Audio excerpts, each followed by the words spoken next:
سارے سائنسدان کہتے ہیں زمین گھومتی ہے. اعلیٰ حضرت نے اتنی موٹی کتاب لکھی ہے زمین ساکن ہے. فرماتے تھے ہم جیسے مرضی سائنسدان کہیں گے آپ نے دلائل دی ہیں. آپ فرماتے ہیں جب نبی کریم علیہ السلام کی حدیث مسلم شریف میں موجود ہے کہ جب اللہ نے زمین کو پیدا کیا زمین کانپنے لگی تو اللہ نے پہاڑوں کو میخیں بنا کے قلعے بنا کے اندر لگا دیا تو زمین ٹھہر گئی.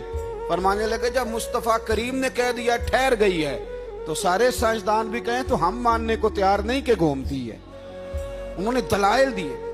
وہ ہمیں نہ روز کہہ دیتا ہے ڈاکٹر آپ کی طبیعت خراب ہے, کھانسی ہے, گھر میں کسی اور کو تو نہیں؟ ہاں جی ہے جی.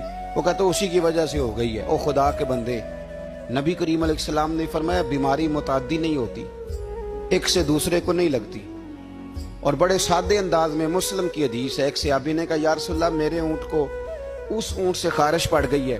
تو اللہ کے رسول فرمانے لگے تیرے اونٹ کو تو اس سے پڑی ہے تو اس کو کہاں سے پڑی تھی؟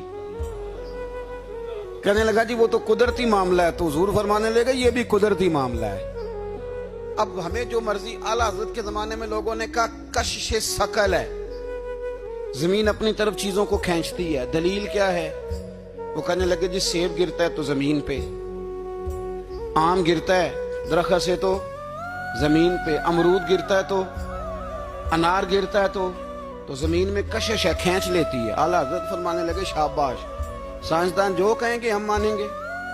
فرمانے لگے زمین نے آدھا کلو کا سیب کھینچ لیا ہے, 1.5 پاؤ کا انار کھینچ لیا ہے, پر ہم نے غبارے میں 1.5 چھٹانگ ہوا بھر دیا, وہ تو زمین سے کھینچا نہیں گیا. یہ کس قسم کی کشش ثقل